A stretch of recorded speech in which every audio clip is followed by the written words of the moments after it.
A world without predators. It sounds like a safer, happier world, but come on, this is science. The only way to really know what would happen would be to do a large-scale experiment that takes a big swath of relatively pristine habitat, divides it up into lots of replicates, removes the top predators from some, and you get it. But luckily, we don't have to go to these great lengths because someone already ran this experiment for us, accidentally.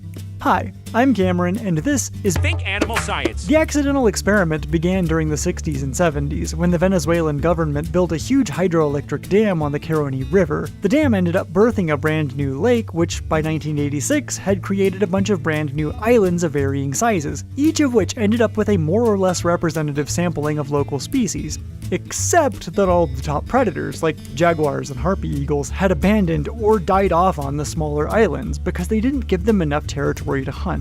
Scientists quickly realized that the situation was an amazing experimental setup. They could watch what happened on these islands, some of which had predators and some didn't, to document in real time what happens when large predators disappear from an ecosystem, something scientists have been debating for years. When scientists checked on the islands in 1994, they found some serious monkey business going on. Literally, the populations of howler monkeys on islands without predators were as much as 50 times denser than those on the large islands, which still had predators. Rodents were crammed onto predator-free islands at 35 times the densities found on islands with predators, and the antics of leafcutter ants were even wilder, especially on the smallest islands, where their populations were 100 times denser than normal. But it wasn't just animals that were affected. Predatorless islands had half the density of tree saplings as the islands that still had predators. And by the year 2000, that is, only 16 years after the experiment began, the predator-free islands had lost 3/4 of their plant species. One scientist described one of the experimental islands as a nearly treeless island buried under an impenetrable tangle of vines. But why did losing the top predator species cause this giant ecological change?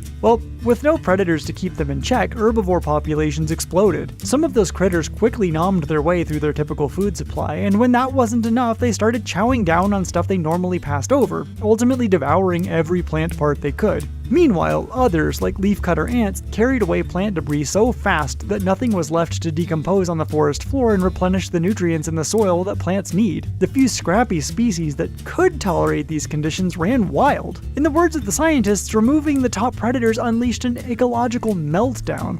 And the Lake Guri Islands are not the only example of such a predator-free catastrophe. Similar meltdowns have happened in places that have lost wolves, sea otters, and even sea stars. So in the end, it turns out that predators aren't preventing that perfect utopia. Instead, they're a huge part of maintaining it.